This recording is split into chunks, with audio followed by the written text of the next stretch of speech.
नमस्कार, मैं सौरभ सिन्हा इस वक्त मौजूद हूं बर्मा माइंस में। यहाँ एक लाइब्रेरी है जहाँ हमारे साथ कुछ युवा जुड़े हुए हैं। तो यहाँ युवाओं के साथ हम बातचीत करते हैं और समझते हैं कि इस बार इनका चुनाव में क्या माहौल है। सबसे पहले अपना नाम बता दीजिए। सत्य प्रकाश पांडे। जी, इस बार चुनाव में आप किन मुद्दों को देख करके वोट देने वाले हैं? चुनाव में इस मुद्दे पर ध्यान दिया है क्योंकि 2019 के बाद जब से जेएमएम का सरकार आई है अभी तक कोई वैकेंसी को सही से ज्वाइन नहीं कर रही है। हमारे हिसाब से अभी तक सिर्फ जेपीएससी ज्वाइन कर रही है। 2014 से जब बीजेपी का सरकार थी उस समय काफ़ी वैकेंसियाँ आई थी, ज्वाइनिंग भी हुआ है। तो इस सरकार से हम लोग काफ़ी परेशान हैं क्योंकि हम लोग खुद जॉब में हैं। जब कभी भी होता है छुट्टी लेकर आते हैं, फिर आते आते एग्ज़ाम देकर जब जाते हैं छुट्टी पे पता चलता है एग्ज़ाम कैंसिल।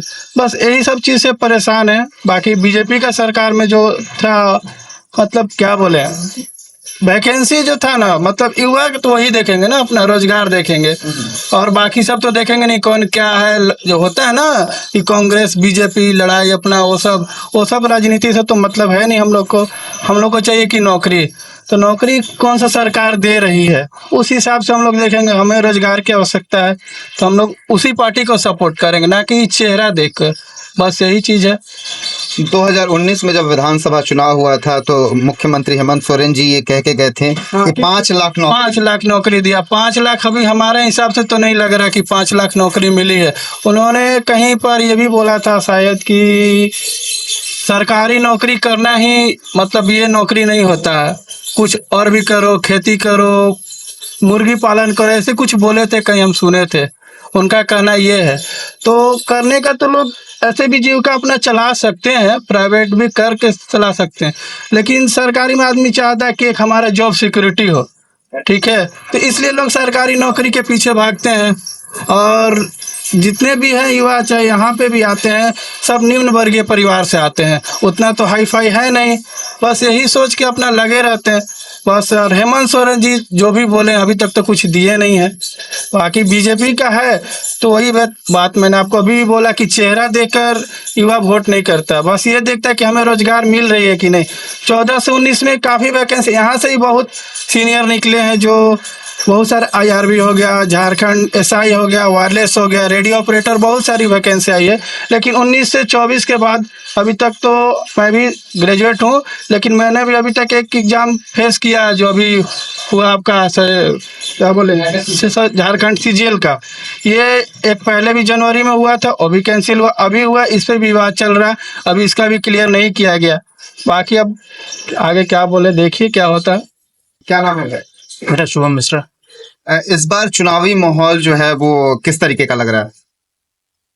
चेंजमेंट होगा जरूर। इस बार तो बीजेपी का उम्मीद है, फिर से बीजेपी आएगी। जो चीजें बदली हैं भाजपा के सरकार के बाद जेएमएम की सरकार आई थी, इन दोनों में आपको क्या डिफरेंस थी? ये डिफरेंस यही है कि जो चीज था वो भी बर्बाद हो गया। जो चीज था वो भी बर्बाद हुई। बिल्कुल, जेएमएम में सब चीज बर्बाद ही हुआ है, बना कुछ नहीं है। हाँ, अभी लास्ट तक चुनाव में एक नया मुद्दा आ गया था, जो मैया योजना।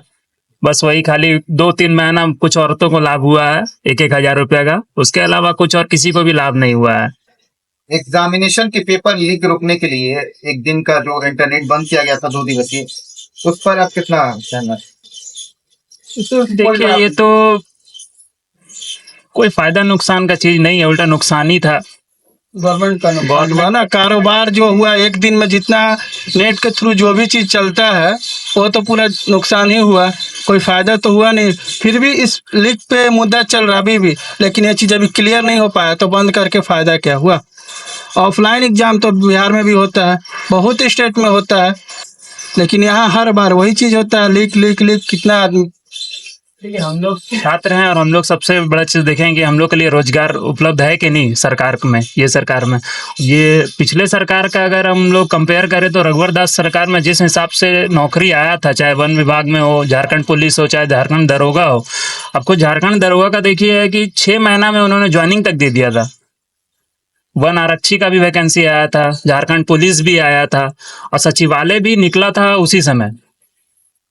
लेकिन उस समय तो फिर रघुवर दास सरकार फिर रहा नहीं, इसलिए चला गया। लेकिन बाकी की सब वैकेंसी जिस हिसाब से टाइम पर दिया गया, उसके बाद से तो ये सरकार में तो सिर्फ एक बार जेपीएससी हुआ, अभी भी दूसरा बार जो जेपीएससी हुआ उसमें भी अभी तक मेंस का कोई रिजल्ट नहीं आया है, तो ना ही अब आने का उम्मीद है, तो ये भी कैंसिल होगा। और सीजीएल का तो अब उम्मीद ही नहीं है, 1 महीना में अब आचार संहिता चल रहा है, फिर वोटिंग होगा।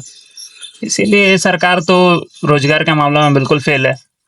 फिर से बीजेपी आएगी तो बीजेपी से फिर उम्मीद लगाए बैठे हैं कि वो रोजगार जो वैकेंसी है वो उसको आगे बढ़ाए। जबकि झारखंड में देखा जाए तो हर एक विभाग में बहुत सारे पद खाली हैं, लेकिन रोजगार के नाम पर ये सरकार जीरो है। जय मैम। पदे खाली हैं पर अभी भी युवाओं को रोजगार देने के मामले में सरकार फेल है, जय मैम फेल है जी बिल्कुल। एक मामला जो कि भाजपा पर लगातार आरोप लग रही है जब से उन्होंने कैंडिडेट डिक्लेयर किया है कि जमशेदपुर पूर्वी में पूर्णिमा दास जी को टिकट मिला है, जो कि रघुवर दास वर्तमान में राज्यपाल की बहू हैं और झारखंड के पूर्व मुख्यमंत्री भी रह चुके हैं। साथ ही वो जमशेदपुर पूर्वी यानी कि इसी विधानसभा के विधायक रह चुके हैं। तो ये कहाँ तक सच है? देखिए इस पर क्या बोला जाए। हाँ बस ये चीज है कि और कोई कैंडिडेट है भी नहीं जो कि जिसको आप लगातार 5 साल से देखते आ रहे हो बीजेपी में।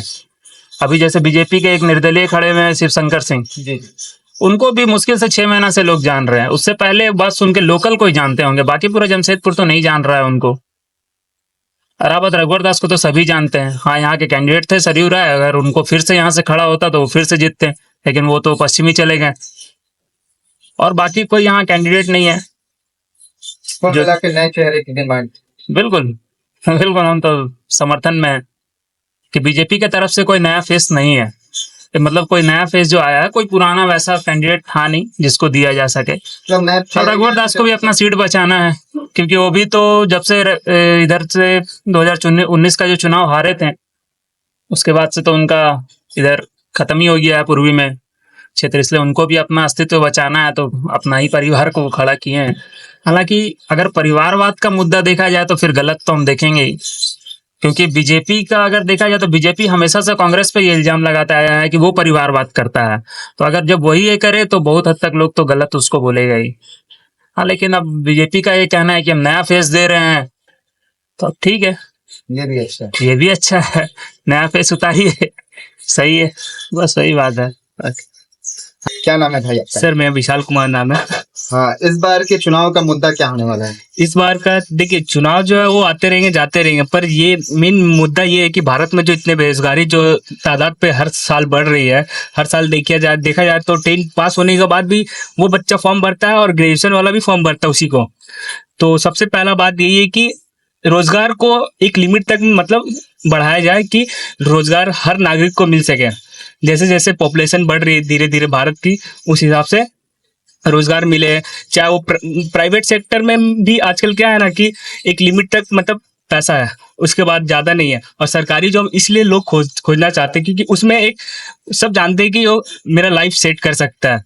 तो इसीलिए चाहे कोई भी गवर्नमेंट हो, चाहे बीजेपी हो या कांग्रेस हो, हमको किसी से मतलब ये नहीं, बस वो आए अपना काम करे, रोजगार दे बस, और झारखंड को आगे ले जाए।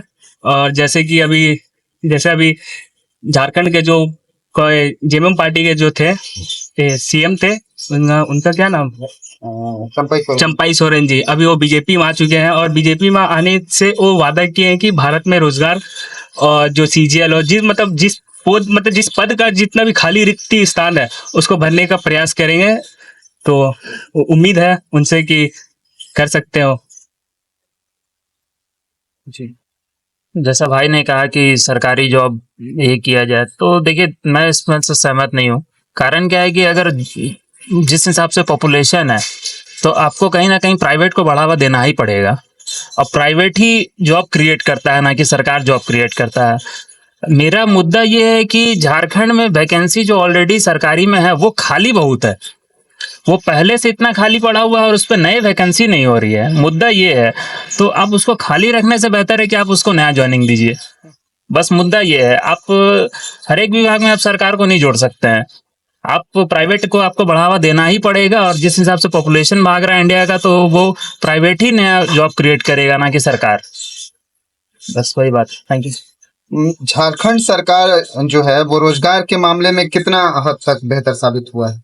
झारखंड अभी अभी का जो सरकार जो चल रही है, जो जेमन सरकार, उसका देखा जाए तो वो जो 5 साल जो बोले थे कि नौकरी मिलेगा, फिर बाद में बोलते हैं कि मुर्गी पालन करो या कुछ भी अपना अपना काम करो, तो उस हिसाब से उन्हें उस वादे को नहीं करना चाहिए था। तो बस अगर वो कोई भी सरकार बने, बस जो भी पद खाली है उन्हें पहले भरने का कोशिश किया जाए। हम लोग का नजरिए में तो ये जेएमएम सरकार का तो बहुत सारा काला करतूत हम लोग का नजर आया ही है। तो इसलिए हमारे नजरिए में तो बीजेपी ही सही है अभी तक देखा जाए तो। और क्योंकि ये मेरा पहला मतदान है तो थोड़ा सा कंफ्यूज है कि मतलब किसको वोट दे या ना दे। पर ऐसा नहीं है कि हम किसी का मतलब किसी का क्या बोलते हैं कार्य का कार्य के लिए हाँ मतलब कार्य देख रहे हैं कि कौन कर रहा है कि कौन नहीं कर रहा है। तो यही कहना चाह रहे हैं कि जेएमएम सरकार सही नहीं है, उससे सही बीजेपी सही है, इसलिए बीजेपी को ही वोट देंगे बस। कुल मिला के ये मान लिया जाए कि झारखंड के युवा जो है वो झारखंड की वर्तमान सरकार से थोड़े नाखुश हैं और इस बार परिवर्तन की मांग कर रहे हैं। जी हाँ, परिवर्तन की मांग तो बिल्कुल करेंगे ही, क्योंकि किसी पे भरोसा करना यूं ही ऐसे मतलब आप जैसा कि देख रहे हैं वर्तमान परिस्थिति में युवा जो है वो रोजगार के मामले में बहुत ही विचलित है और संशय में है। क्या नाम है भाई आपका? नीतीश। सॉरी सर, मैं नहीं बोल पाया। रूम में बहुत जने आप से बात कर ले। वोट दीजिएगा? नहीं, वोट नहीं देंगे हम। वोट नहीं दीजिएगा? हम वोटों से सहमत नहीं है। वोट देते ही नहीं है? उससे हम सहमत ही नहीं है। अच्छा, कुछ प्रॉफिट नहीं है। मान लीजिए कि अगर आप सहमत नहीं है, ठीक है, लेकिन रोजगार के मामले में आपको क्या लगता है कि झारखंड की सरकार कहाँ तक टिक पाई? ये युवाओं के हालात पर हंसी है या झारखंड सरकार पर? झारखंड सरकार पर। झारखंड सरकार पर ये मुस्कान करके तंज मारा जा रहा है कि युवाओं को रोजगार नहीं दे क्या? चलिए खैर, ये भाई भी मुस्कुरा रहे हैं। मुस्कुराने के बाद क्या हालात हैं वो तो समझने की बात है, पर कुल मिला के ये माना जा सकता है कि झारखंड सरकार किस तरीके से युवाओं के साथ पेश आ रही है। जिस तरीके की हालात हैं झारखंड में, युवाओं के पेपर लीक हो रहे हैं और वर्तमान सरकार नज़र फेर कर बैठी है। इस परिस्थिति में युवाओं का नाराज़ होना लाजमी है और जिस तरीके से इनकी जो इच्छा है परिवर्तन की वो बिल्कुल देखा जा सकता है।